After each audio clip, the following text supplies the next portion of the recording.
welcome to LOA Today. I'm Walt. With me on the show today, Debbie G and Neo Positivity. This is your daily dose of happy. We are so happy you decided to join us today. Indeed, we are. And Debbie G is going to be joining us in just a few minutes as soon as she finds a place where she can connect into a Wi-Fi. Because as usual, she's on the road, traveling around, doing the things that she normally likes to do. But she wants very much to be a part of the conversation today. So she'll be along as soon as she can. But in the meantime, our friend Neo Positivity is at the mic. He's got the shirt on, the shirt. It's always the shirt. He's very consistent in this way. How you doing, my friend? Life is good, brother. Life is good. Get you guys a shirt, neopositivity.com. Pick it up. Wristbands, poker chips, pick it up. Any reminder you can get to bring the law of attraction into that moment. Get you some. This is the man who is the master of thought merch. So you want to make sure you get some. Go for it. Nice. All right. And we have a special guest joining us today. Her name is Kristine Scott. Kristine, she has, well, first of all, she has a rather interesting story, life story that she's going to be telling us about. But she began her career in social services, and she noticed kind of in the heat of, all the stuff that happens, tough situations, how she would overreact or freeze or just basically not react the way she would want to. Gee, that sounds very familiar to most of us, I think. So that kind of started her on an exploration that I guess ran over 20 years. And she evolved into becoming I like this word, a conflict resolutionary, not a revolutionary, a resolutionary. So first of all, Kristine, thanks for joining us today. Thank you. How you doing today? I'm doing great. Happy to be with you guys. Glad to have you. And tell us about this interesting journey you went on. Well, I have to admit, I was not ready for conflict. My first night running a meal program for homeless young people, there were fights breaking out. My purse was stolen. And I looked around this room and said, AmeriCorps is not paying me enough money for this. Yeah, I get that. I was ready to quit right then and there. Hey, welcome, Debbie. Hi. So I was just sharing my story real fast. One thing that happened in the middle of all of this chaos, there was this 14-year-old gal at this meal program for homeless young people. And she was like starting fights everywhere she went. And there were about 50 of them in this church basement. And my food volunteers were kind of feeling like I was. They were ducking behind the food table.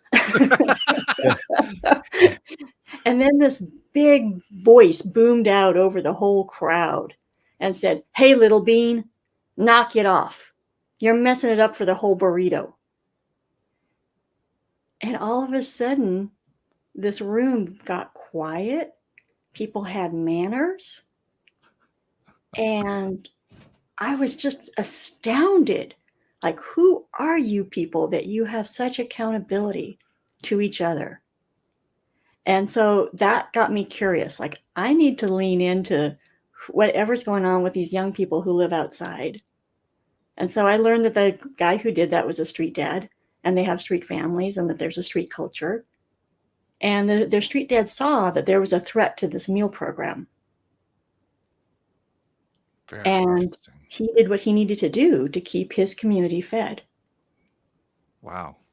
Right. And so that was the beginning of my journey. Like, that's the moment where I said, well, even though these guys make me really uncomfortable, I'm gonna stick around because I think I have something to learn from them.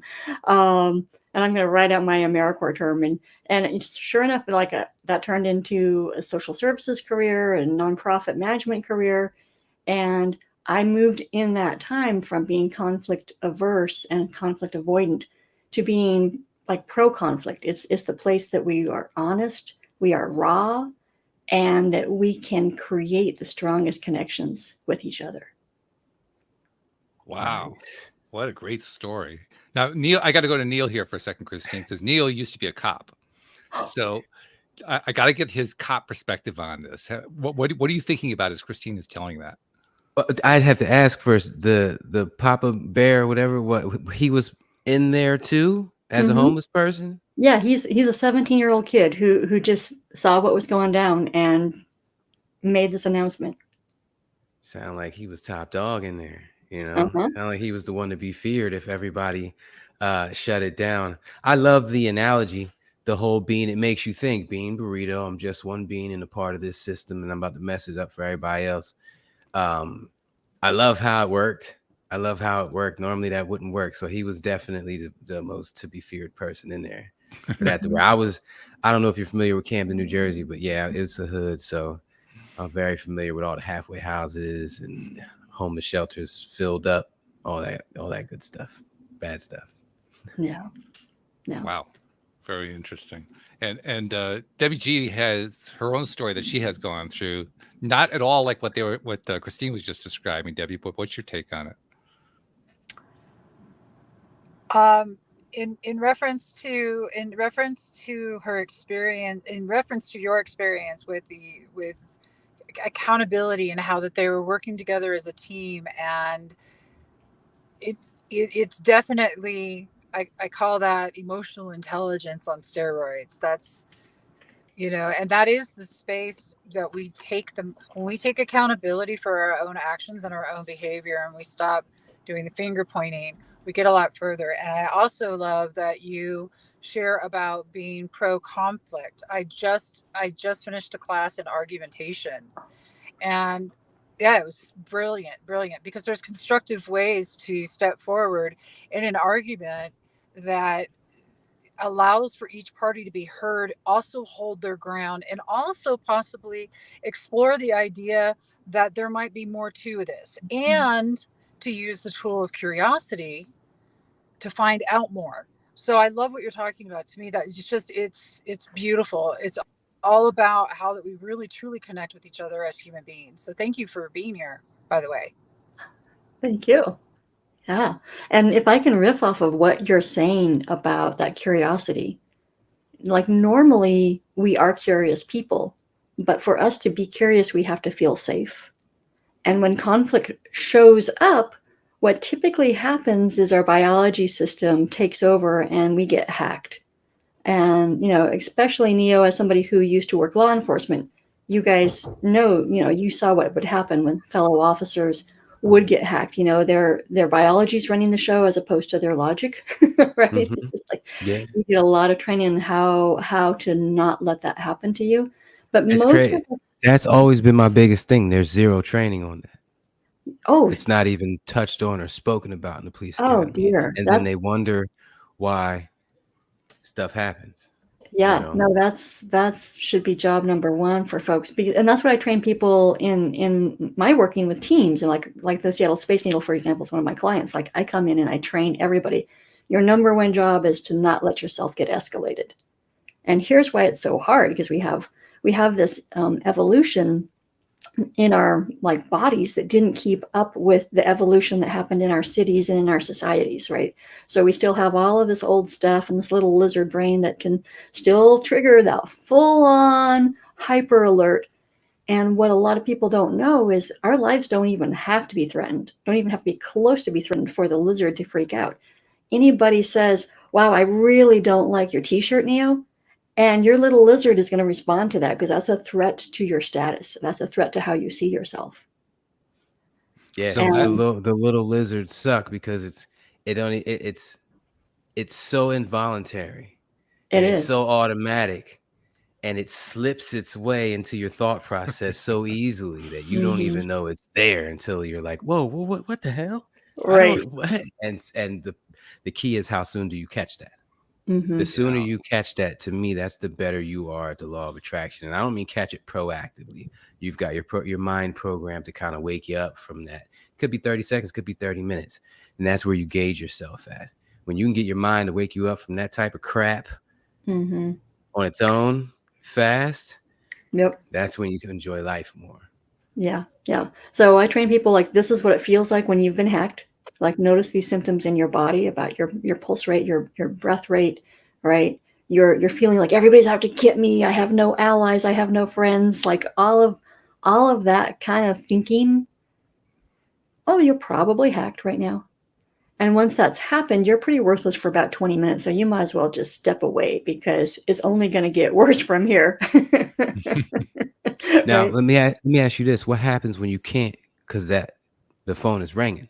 That next phone call for the next meeting has nothing to do with that top, or could have something to do with it. What is it you train people to do in that instance? Well, there is actually a moment before you're full on gone down that biological waterfall, right? So what I train people to do is recognize it when they start to feel flooded and to step back for a moment and to actually interrupt the system before it takes over. So you can do that a few ways. The most powerful way is moving your body out of the situation, right? Because your body is like taking an assessment and saying, oh, this is the situation that is about to kill me, right? So you do something as simple as saying, you know what, I got to hit the bathroom, I'll be right back. All of a sudden, your body can no longer believe that you are trapped in this situation. Or somebody says something to you that's really offensive. Wow, that's an interesting perspective. Can I get back to you? I've got to handle this thing over here. The moment you've done that, you're no longer under duress and you're no longer handling the situation on somebody else's terms. Disassociating yourself from it completely. Exactly. That. The other way you can tell your body that you're in power without having to step away is to do the 5 breaths. And I train people, you make sure that you count on the inhale and count on the exhale. Make that exhale twice as long, twice as many counts, right? And that just tells your body that, oh, somebody's thinking about me and somebody's in charge of me. I don't have to let the lizard tell me what to do right now. Nice. Because, you know, they've studied our hearts, and our hearts are actually getting messages from our parasympathetic and our sympathetic nervous system. Mm-hmm. And our parasympathetic is where our green zone, our curiosity, our ability to connect with other humans, to digest our food, be happy, like all of that comes from our green zone, right? But then our sympathetic nervous system is what that lizard is triggering in us. That's telling our heart to like speed up. Everything is terrible right now, right? So we don't have to let that be the only voice. And you've made a couple of references, actually 3 or 4 references here to connectedness to other people, which is a topic that I love. I bring it up a lot. Others on the show bring it up, guests bring it up, and I've been realizing more and more over the last 6 to 9 months just how important connectedness is. In fact, I'll tell you something you may already know about this one. I don't know, but I like to reinforce this anyway, just by bringing it up periodically. One of the leaders of the positive psychology movement, Sean Aker, did a study at Harvard University in which he surveyed about 1/5 of the entire population, trying to identify what it is that enables students at Harvard and ultimately people in general throughout society to become successful. And what factors can you point to? If you can see something in advance, does that give you a clue that this person is going to succeed in whatever they're trying to succeed in later on in life? And he developed this really long survey, had all these questions in it, and he threw one question in at the end just as kind of an afterthought, and that was the only one that scored any level of discernibility statistically. All the rest of them, he couldn't prove anything. He tried, like, how often they do homework. No, that didn't actually indicate anything. Or where did they do their studying, or what courses did they take, or what professors did they work with, or who, what family did they come from? None of it correlated except for one statistic, and that was social connectedness. How connected were they to other people? And he was astonished to find out that the correlation between connectedness and success of any kind in life is 0.7, which is almost twice the correlation between smoking cigarettes and getting cancer. So it's a very, very high level of correlation. So that's why I've been so fascinated by this idea of social connectedness. You mentioned it in your story about the father figure, the street father, so to speak, who basically silenced the family. Well, they were all connected. They were all socially connected. You talked about your own feeling of being unconnected, disconnected in that situation. You talked about how when that lizard brain is taking over, we feel like we have no friends. So another form of disconnection. Connection seems to be playing a very significant role in what you have done, what you have encountered, and what you're talking about. Human nature, community. It's in us. It's a part of us. And when we're not aligned with it, we're not going to be as successful at anything, even breathing, as we would if we were aligned with it. So when you see people who are like millionaires, but they haven't talked to their parents or their kids in years, and they're like depressed and stressed, and they end up getting cancer and stuff like that, it's tragic. It's tragic. Yeah. But it does. But then again, I have to say this: it doesn't have to be your biological brother and sister. Mm-hmm. Your community, you will attract to you, as long as you don't push them away. You'll attract them to you, and you'll find yourself laughing all the time with them and having good times. So bring that, find that, and invite that into your lives, everybody, please. When you're doing your teaching to people who are learning the methods that you're teaching, how do you bring the social connection in? That's a great question. Most of the people who hire me are really worried about their customers, right? So if you are the Space Needle, you want everybody to have a really good time when they go up to the Space Needle, right? And so we're talking mostly about like, how are your customers feeling? Are they having a great experience? But I've also worked with social service settings, with wineries, with like all kinds of different industries. One of my newer clients is actually in construction. They're having interpersonal tension issues. And so basically what I'm inviting people to do is first learn what the skills are to de-escalate themselves, and be very in touch with the last time that they were the screaming idiot in the room, the last time that they didn't handle it well, because we all have that. We all have those situations or those people that get under our skin, right? And just really be gentle with that awareness, like, oh yeah, that's how I felt. I was miserable and I was a jerk, right? And now imagine that person is in front of you. What would you have wanted somebody else to say or do? Slap him in the face. No. Immediately. That was my God's honest answer. Unlike that answer, thank you, Neil. What generally happens is people are going, well, I just wanted somebody to get that I had a need that wasn't being met. Yeah. Right? Like, what is it you need? What is it you most need right now, Kristine? Like, you're being kind of a jerk. What is it you need? First you get slapped though. No, because when I pictured the last time, I pictured the last time I was raising my voice in a heated discussion, and afterwards I felt like a clown. I was like, man, and then I pictured that version of me in front of me, and the first thing I would do is I'd slap him. I'd be like, don't do that. There's other ways. Don't do that. And that version of me would be like, you're right. Mm-hmm. Mm-hmm. Sometimes you gotta slap people. No, I gotta jump in because your slappy is great, but can I encourage that we are perfectly human? Mm-hmm. Yep. There's this okay, so when I blow my fuse, I have this thing. It's like there's acceptance within there. I've also been triggered, and I'll say, is that true? Yep. But without the breath, it's really hard to get into the body and to get grounded. So I love all those things you were saying. I also love the visualization of when I am acting like a total butthead because I'm in my victim, because I'm totally feeling sorry for myself and my needs aren't being met. You know, what is it that I'm actually needing? And that's a big question. So let's address the idea that somebody doesn't know what they need, mm-hmm. because they really are not familiar with what a need might really look like. Sure. If you could, for me. Yeah. What tends to happen is if somebody gives you their undivided attention without offering any threat or correction to you, right? Just like, okay, here's the boundary. No, you don't get to scream at me, but I'm just really curious about what you need. What tends to happen is all the tension, all the air goes out of your your billowing blusteriness, right? Because you no longer need an audience. All of a sudden, somebody's giving you this amazing attention. Right. And it's a little confusing. The first time it happens to you, you'll be like, what? Right?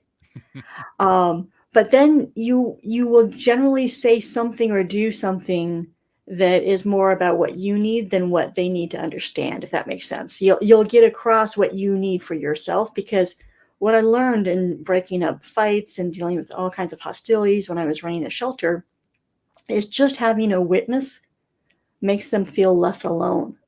Emotions do a great job, and our lizard brain does a great job of making us feel very isolated and very like our suffering is something only we could understand and only we could be in the middle of. And when somebody leans in like that, it's a huge contradiction. And all of a sudden, all of that stuff goes away. Right? You're like, oh, what? And you will come up with some great solutions. Go ahead. What was that, Walt? How odd it is that it's a contradiction, because it's exactly what you were looking for. Yeah. But we still see it as a contradiction, and I think the reason why is we're not used to getting it. We're starved. We're really starved, and conflict is huge right now in our society. And you guys could probably name the 3 reasons why conflict is huge in our society right now. Right? We've got this social reckoning going on around race and gender, long overdue, and it's all hitting us right now. Right? Like, oh, hallelujah, woohoo! Right? And we've got this pandemic, right, that has created unprecedented record amounts of anxiety and depression in the American adult population. We top the world for how much anxiety and depression we have, right? And then we've got this really unprecedented political divide that is just making everybody bonkers and hating on each other. So those 3 things, like one of them by themselves could create some conflict, but 3 of them together is just like a lot.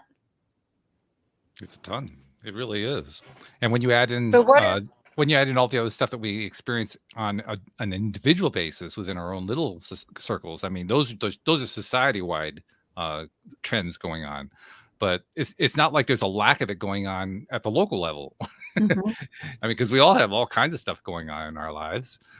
Some of us are, like Neo and Debbie and myself and listeners of the podcast are, constantly working on trying to improve our mindsets and so forth. But a lot of people don't even know the importance of mindset, first of all, and secondly, they're kind of locked into patterns that have been going on perhaps for generations. So, I mean, yeah, there are the big 3, but there's about 500,000 others that are really, really small too. There's like a bunch of them.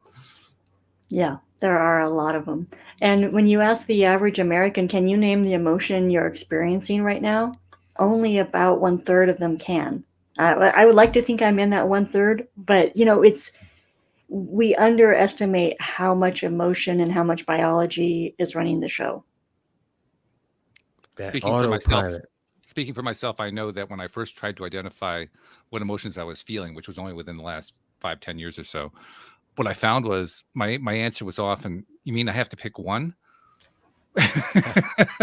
Smart man. Because I couldn't put just one word to it. There was often like, well, I'm feeling this, but I'm also feeling that, but I'm also feeling that. So I finally just settled on, well, I'm feeling good or I'm feeling bad. It was simpler that way. I spent the first probably 28 years of my life trying to find one reason for the problem or one reason and I was never complete in that journey. And it wasn't until I got into the law of attraction where I realized it's probably 2, 3, or 4, just different fractions, different percentages. And that's what it was, a bunch of. And then I was able to address, it wasn't painted over rust anymore. When I addressed the issue, I addressed all the things that were factored in, and then I was able to eradicate them from my life completely.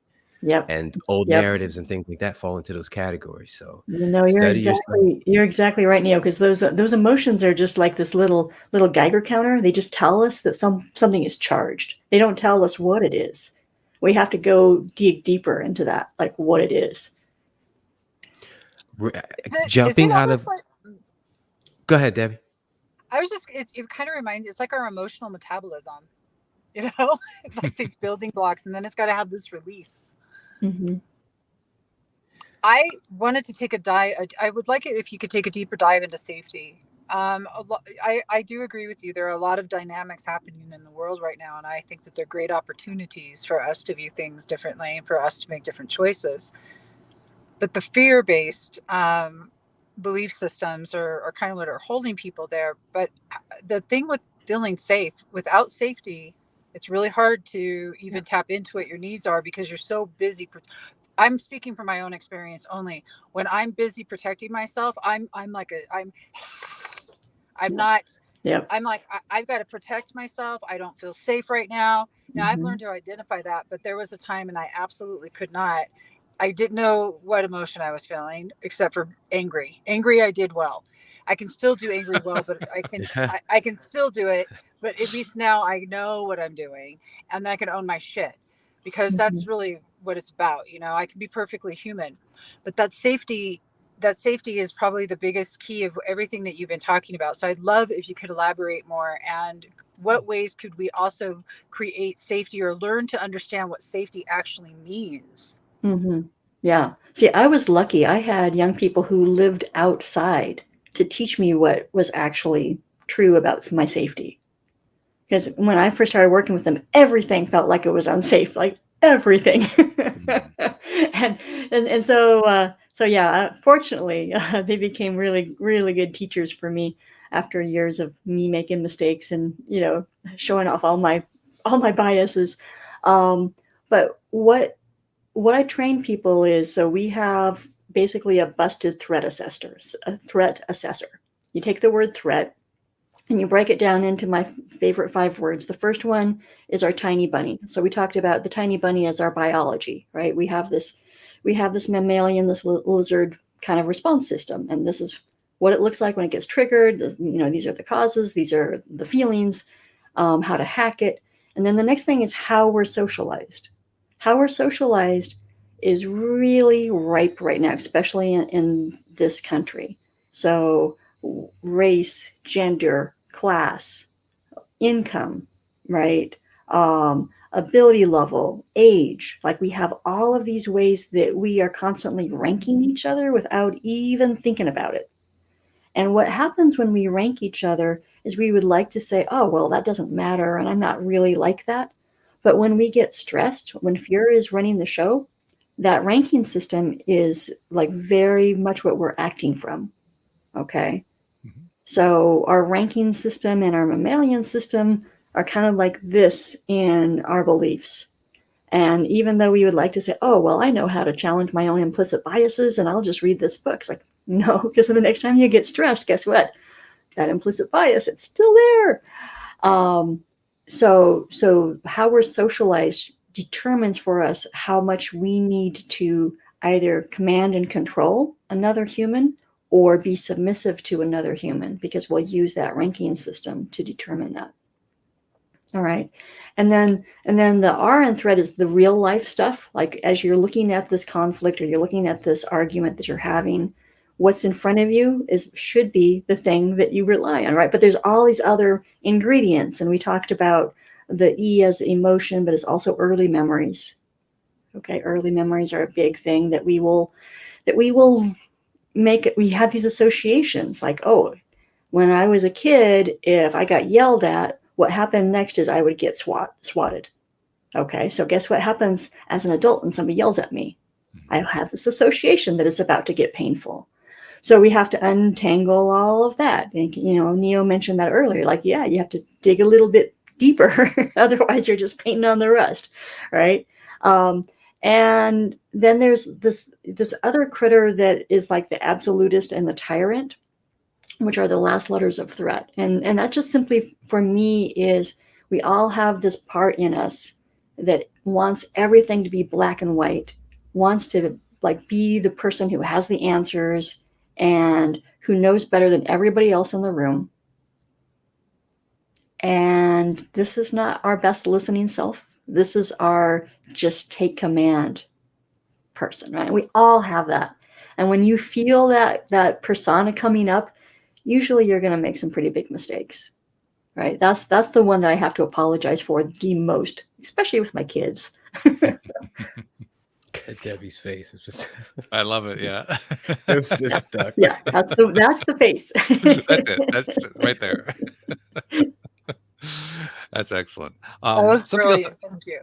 Something else I wanted you to address, and this is a topic that really gets touched upon a lot during the show, but I'm curious to know what your perspective is on perspective, because perspective actually can be a key tool in my experience in terms of diffusing one's own feelings in the midst of, you know, having a raw situation.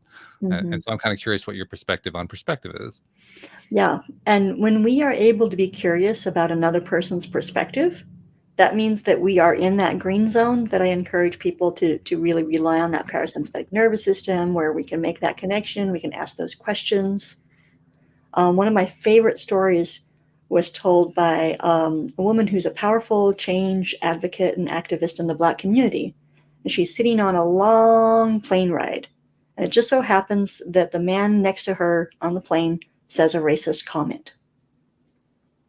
Okay, so she can either get that headset on fast or she can like lean in. And she had the resources at that moment to say, wow, I'm really curious. Tell me more about that.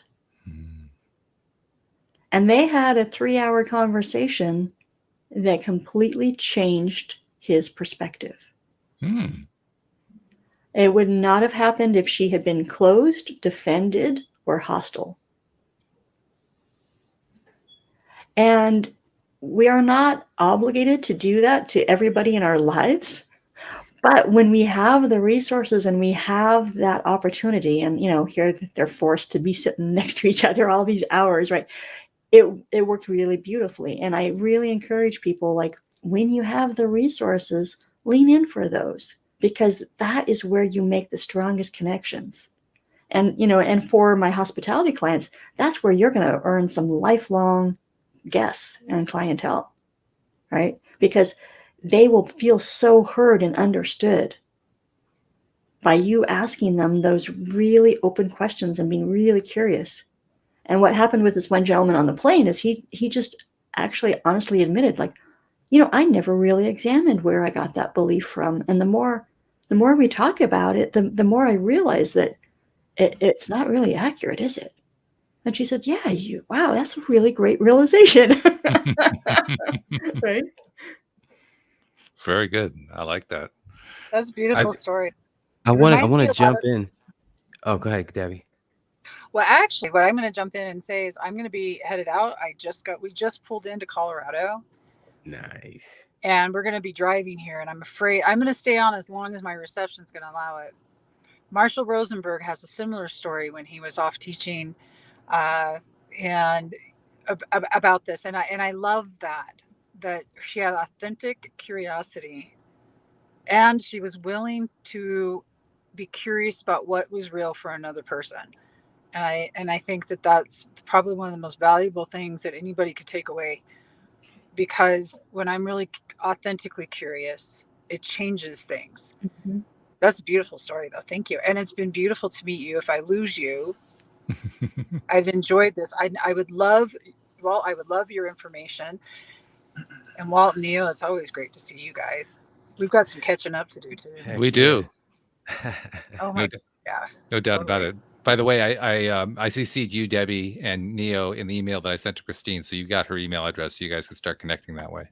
Nice. Beautiful. I absolutely love it. I want to have you on Unified Women Rising, so that would be super. All right. So thank you, Debbie. If we do, we'll be glad to keep you here as long as we can keep you. But just before we lose you, thank you so much for joining us today. It's been great because there aren't many co-hosts who actually take the time to connect from the road, and you're one of the very few. So I really do appreciate you for that. Nice. Thank you. I'm just afraid because we're going to start moving, and I don't want to. So I want to say goodbye, but I appreciate you guys. I'm very grateful for each and every one of you showing up today, and your authentic beauty, your divine essence. You're all rock stars. Go into this weekend and just remember to tell somebody you're grateful for them, just because, Well, we love you, Debbie. That's for sure. Definitely. Mad love and respect, Deb. So, Neil, you were going to jump in. What are you jumping in with? You know what? She said you're not obligated, to take the high road, I guess I'll just say. But I'd venture to say that you are, because it's like, take the high road or else, the Lord or universe, whatever you believe created you and is creating life as we go, put you in that situation to prosper, to learn from it, to meet that person. And maybe that's your next job opportunity. Or maybe you never even see that person again, but you change their lives in a way that you'll never know about. But you are obligated in every situation to maximize it, even if it's a crappy situation. Right. And I think what I would like folks to hear is they get to make that choice. Mm-hmm. So if I feel like, oh, I have to, I'm not going to have that authentic curiosity. But if I feel like, wow, this is a great opportunity, because you're right. Like, we are given these just divine moments of like, oh, this might be why I'm here right now. Yeah. Right? Or this might just be why I'm here right now.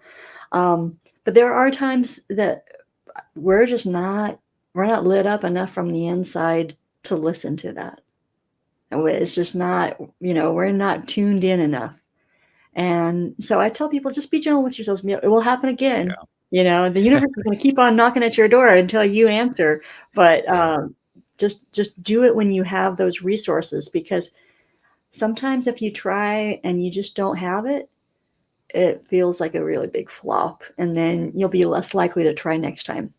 Yeah, it's like the old analogy about if you're a parent on a plane, make sure you put the mask on yourself before you put a mask on your child, because you have to have something to give before you can give it. Right. Yeah. And a lot of de-escalation skills are about kindness. And so if you can't give yourself kindness, you definitely can't give it to this other person. Yeah, that's a good time to put those headphones on, metaphorically. I keep in my mind, I keep flashing to the red zone, I should say, when someone is just not them. They're so heated that they're not themselves. They're not thinking, and they don't care. And they're 1 second from getting physical with it. That anger. And it's like, how do you train someone who's never even worked at controlling that beast to control that beast? And in the hood,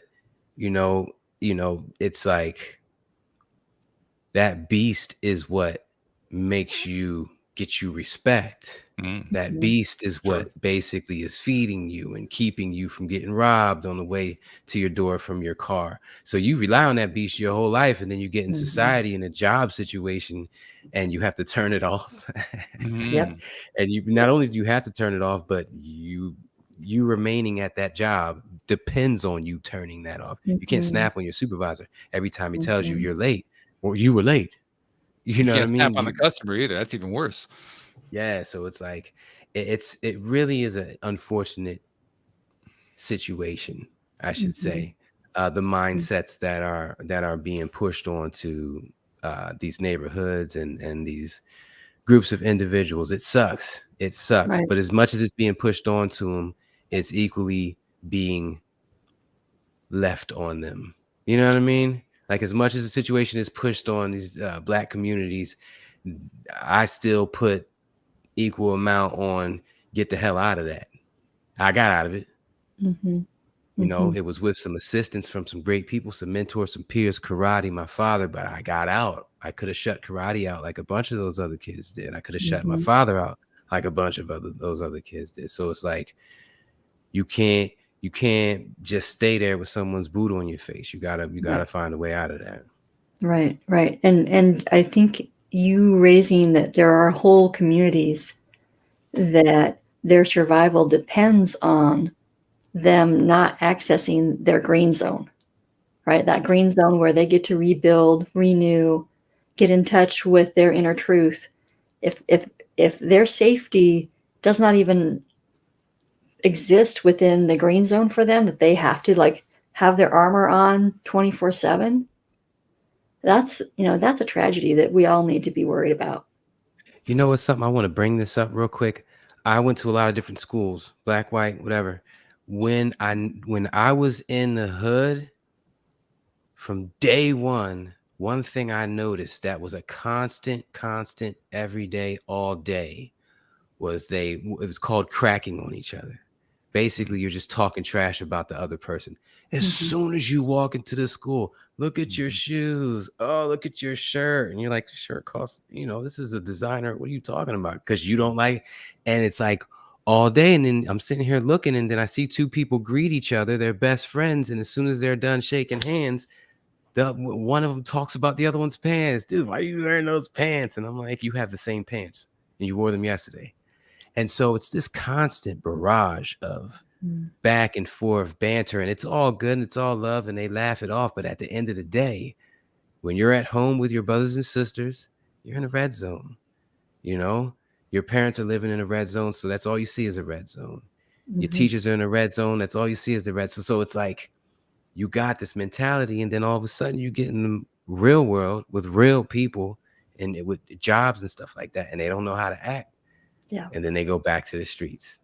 They go Mm-hmm. back to what they know, drug dealing and stuff. And it's like, it really is sad, man. That's why I try so hard to speak as often as I can about the law of attraction in any type of any situation I can, especially one involving poverty, because if they don't ever get this information, they'll never progress. They'll just get moved. Camden was once the Mecca of New Jersey. It was all richy, and now it's the poorest and most dangerous city in America. It's, you know, so they just move them around. Those people don't just grow and get jobs and be better and build up their neighborhoods. No, they just get moved to a new neighborhood. And so to discontinue this, we got to make change, you know, in those neighborhoods. Yep, I hear you. Yeah, it's good that you're still thinking about that, and I'm still thinking about a lot of the young people that I saw on the streets that had the same inability to check the armor at the door when they got housing, and check the armor at the door when they got a great opportunity. And it's heartbreaking that we don't have that for everybody in this country. I like how you call it armor. I'm going to start using that because it makes me think of defensive, and that's what it is, defensive. As soon as you walk in a room, you're defensive because somebody's going to say something about your clothes. You know, all the way to the situation where it's like, as soon as you walk in a room, you're defensive because you're the only black guy in the room, you know, and it's like, got to get out of that. I'm the only black guy in every room I go into these days. And it's been like that for a very long time. All the fly-ins, Walt, you see me in Georgia at an airport with 400 hillbillies and me. Yeah, it's true. Literally, I'm all the situations. So I'm used to it. But there was a time where I was just felt really uncomfortable because it was that defense mode. I was waiting for somebody to say or think something about me. And the craziest part about that is I was waiting for someone to think something about me. That's so stupid. That's so stupid. Well, how the hell do I know what they're thinking? Yeah. I'm sitting here creating narratives and I don't know what they're thinking. They might be constipated. And I'm over here. But we all do that. Everybody does that. I don't care who you are. I don't care what background you have. We all do that. We all invent these scenarios in our minds, and the scenarios are almost never accurate. One of the more advanced conflict skills I give people, and they always look at me like I'm so crazy when I tell them this. I say, well, so, you know, you see somebody over there and they're mean mugging you. They're just, you can tell that something is up their butt about you, right? I want you to go over there and say, hey, how's it going? I notice that you're not happy in my direction. And I'm wondering, like, what did I do to offend you today? And everybody looks at me like, what? I would never say that to somebody. You're crazy. And I said, well, tell you what, I got to try it out. And what I found is 9 times out of 10, what they told me had nothing to do with me. Oh man, I love this. Nothing to do with me. And if you were just background in there while they were off somewhere else. Exactly. If you have the audacity to go ask them, you'll find out it's very rarely about you. But because we all are working in our own little insecurity, our own little bubble, our own little isolation. We're just echoing. That is backgrounds. I just realized that is an extremely nice way, an alternative, but extremely nice way to say, what the hell are you looking at? This is true. It goes in a totally different direction and you still get your point across. I love it. You do. I love it. That's true. Well, I love also the phrase that you used, Kristine. It's nothing to do with me. Because actually, as you were starting that whole little narrative there, I was flashing to a television series that became popular within the last couple of years during the pandemic. It was nominated for 20 Emmys. It has been groundbreaking. It broke all the records. It won 7 Emmy Awards in its first try ever. And it was produced by Apple TV, who had never produced a hit before in their existence. And it's called Ted Lasso. It was introduced to me by another co-host named Cindy Chavez. I have to say, if you've never watched it before, get yourself through the first 3 episodes before you even consider deciding whether you like it. The first 3 are the toughest ones because it's so stereotypical and so corny and so like, oh God, I'm not sure I can handle it. But then they start behaving like real people, and then it starts getting really interesting. Well, there's this one scene in which the lead protagonist, Ted Lasso, who is an American, talk about hillbilly, he's an American from Kansas who knows nothing about British football, soccer, but he gets hired by a team, a fictional team, in the Premier League, which is the top soccer league in Great Britain, to coach their team. And there's a whole scenario about why that happened. But because of that, everybody is saying, oh, he's going to fall flat on his face. This is a big joke. You know, every possible diminutive you can possibly throw at a guy, he's getting, and he's getting it publicly. And he's getting humiliated by the fans. The fans are calling him dirty names and so forth. I mean, it's just and he is a totally positive person. He refuses to take stuff personally. He deflects and he finds the positive things. He's always looking for the positive perspective. He's shifting the whole character of the team through his behavior pattern. And so that kind of like becomes the foundational storyline. Well, along with that, there is one particular scene, I think it's at the 8th episode, in which the owner of the team, who is divorced from the former owner of the team encounters the owner and Ted in the local bar. And basically the former owner, his name is Rupert, is a really nasty character. We won't go into why, but he's just a really nasty character. And he is taking advantage of the latest situation to get over on his ex-wife, who is now the current owner of the team. He's trying to just humiliate her in every way he can possibly humiliate her. And Ted decides he's going to try to, in his words, white knight it. He's going to try to come to her defense. So he walks over to Rupert and says, now remember, they're in a British pub, right? So they got a dartboard. He says, you folks over here, you take your darts pretty seriously. And they do a little story about that. And then it leads into a challenge where Rupert challenges Ted to a game of darts because he has figured that Ted is a hillbilly who knows nothing about darts, and Ted has fed into it by picking up a dart and throwing it, basically almost missing the dartboard. So Rupert challenges to a game and says, how about if we play for like 10,000 pounds? Ted says, well, it's a little bit rich for my blood, but here's what I'll do. Why don't we play so that if you win, you get to pick the lineup for the last 2 games of the season. But if I win, you have to leave Rebecca, your ex, alone from now on in the owner's box. So they say, okay, yeah, I agree to that. And then Rupert pulls out his special case of darts that he carries around with him, shows off he's got the advantage here. Darts, carries around his own personal darts. And when he does that, Ted picks up a dart and says, oh, I just forgot, I'm left-handed. And he puts it right in the bullseye. So the game is on. Nice. Lefty, that's funny. Anyway, they get down to the last round, and Rupert is ahead. And Ted, talking to the bar owner who's keeping score, says, what do I need in order to win? He's got 3 darts left. Well, you got to get 2 triple 20s and a bullseye in that order. And so Ted, while he's getting ready to throw his darts, starts to tell a story to Rupert. And the story he tells is about how he's always been underestimated throughout his entire life and how he was bullied throughout his life. And people refused to take him seriously. And there were people who, to use your terminology, Neil, they talk trash to him all the time.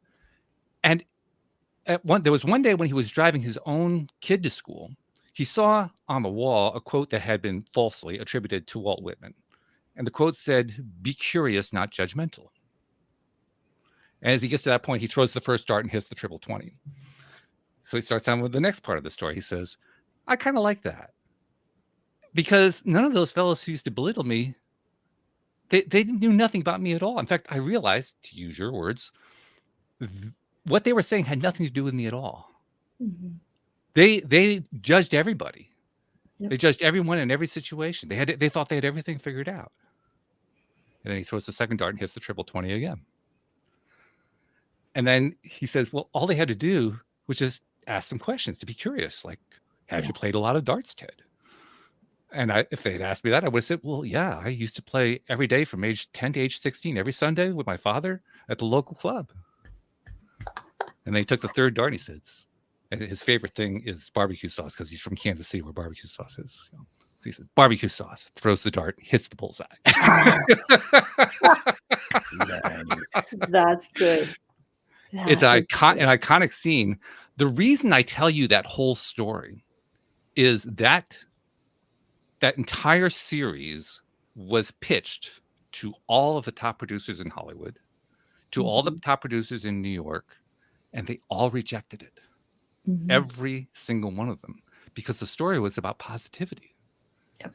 And they believed that no one would ever watch it. It is currently the most watched television program in America. So I point that out to say, I think America, yes, we got a lot of problems going on. We got a lot of people in a lot of bad situations, but I think America is ripe for this right now. Yeah, that's the shift. Yeah, that's the reason why we all came together at this time. Yeah, you know, was to be able to pull law of attraction forces. I love it. It probably didn't get picked up because the first 3 episodes sucked, though, right? No. It's not that they suck. Actually, the first 3 episodes fit in with what most people like in sitcoms. I don't normally like sitcoms. Okay. Yeah. I don't watch too much. To me, the first 3 episodes were just the typical cardboard characters that you see in any sitcom. But after the 3rd or 4th episode, all of a sudden, some of the characters started behaving like humans, like real humans that you would meet in the street. And it was a shock at first. But they started to grow, and they started to, and that's what I love. I love any kind of series or movie or whatever where the people feel real and they're growing right in front of your eyes. And that's what this series turned into. I think that's really one of the reasons why it became so popular. Well, you know what I got from that story that just blew my head off was that basically the other people's. Well, I have this thing about the mental world. I call it Ashira. Like my little sister's name is Janae. There's the real Janae. And then there's Ashira Janae that exists up here that I think is my sister, but it's not. It's got different opinions than my sister because I don't know what my sister's been through. So that version of my sister is my perspective. And it's basically made me think that like anyone I talk to that might be judging me, I can take the power away from that by just recognizing that's their Ashira version of me. They don't know me. They don't know anything about me. They're using it based off of people that they've met. They could have met a bunch of crackheads, and don't put me in that category. So I love that. I love that you just allowed me to be able to detach even more from that egoic voice that is like, what are they thinking about you? I've known you over a year, Walt. Why didn't you say that story before? I think me and Neo are going to both be watching Ted Lasso now. Yeah, it's a great series. There's 2 series of it so far, 2 seasons of it so far that are in the books, in the can. And I guess the 3rd one's coming out sometime like this fall. I'm not sure exactly when. I don't think anybody's really made an announcement yet. No. But yeah, I thoroughly recommend it. Get the first few episodes are tough, but get through them because it's really worth it. And really. I think one thing that where I go with it is an analysis about why people bully. And I don't believe it's because they have all the answers and they think that they're better than others. I think it's that they're actually pretty insecure. Yeah. Sure.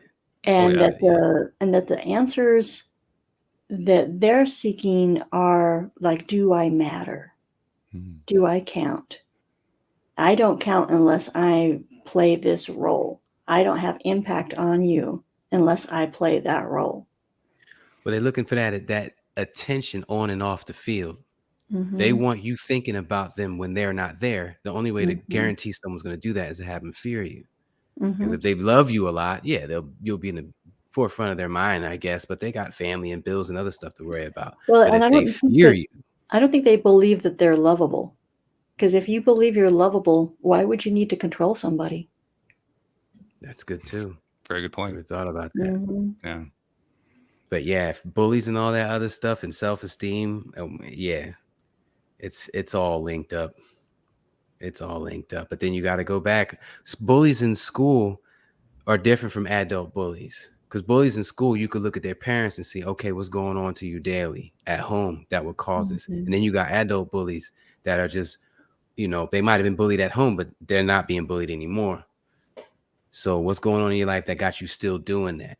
How deep was it? How can we pull it out, eradicate that? Do you even want to pull it out, eradicate it? So it all comes down to what we've been talking about this whole time, which is policing yourself doing, mental check-ins and making sure you're staying on top of your thoughts, because they will go rampant sometimes. They'll frolic. They'll, They'll frolic. I love that.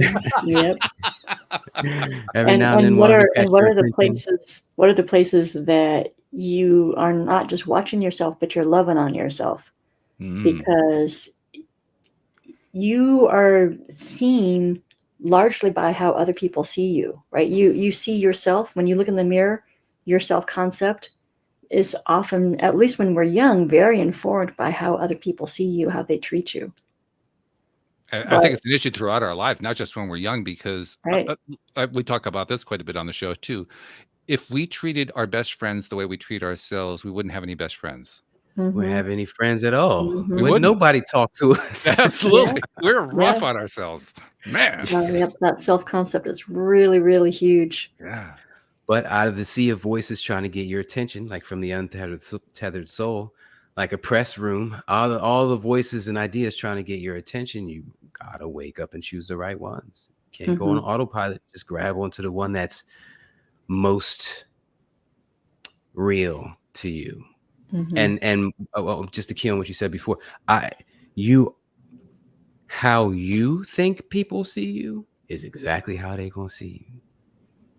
How you expect them to treat you and see you is exactly how they're going to treat you and see you. So line that up. Love you. That's why they say you got to love you first before anyone else loves you. You got to have that first. You could be like the biggest star in the world, but if you think nobody sees you, nobody knows you, that's exactly what you're going to produce. So we all got to work on that. We are all works in progress. But we can't say you're a work in progress and you only work on it once a month. To me, that's not a work in progress. A work in progress is this is every day. It's constant. That's how much it means to me. Every time we run up against another human, which hopefully in our lives is all the time. Yeah. And the mirror counts too. You run up on a mirror and there goes some narratives. So you got to protect yourself from threats. I say both foreign and domestic. That's my way of doing that. Hey, we're running out of time. Before we end the show, though, Kristine, we got to get some information from you. So you got to tell people about your program. Okay. How do they find you? How do they find your website? All that good stuff. All right. Well, I am with Seattle Conflict Resolution, which is www.seattleconflictresolution.com. Well done. It's that easy. It's that easy. I do give away a 30-minute consultation for folks that are curious about hiring me to work with them. Oh, thank you for putting that in.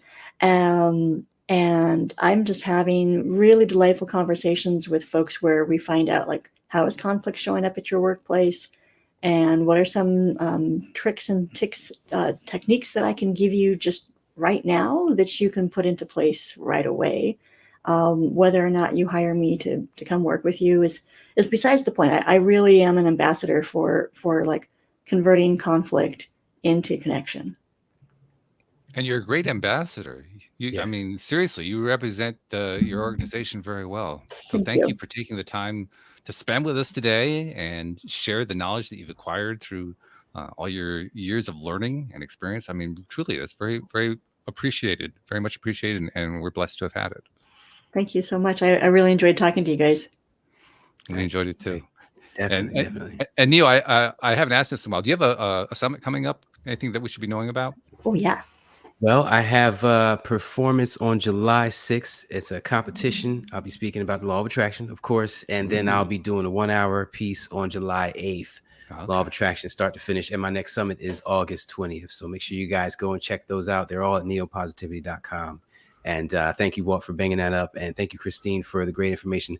We're going to link up later. I haven't done any real speaking in any neighborhoods that need it in a long time. So we need to connect and see if we can make that happen. I like that. Ooh, I love this. Connections, man. They are everything. I love it. So thank you very much, Kristine Scott. Thank you, Neo. Thank you, Debbie G. Wherever you are out on the road, drive real carefully. Thank you to our podcast listeners everywhere. And we will see you all next time here on LOA Today. Goodbye, everybody.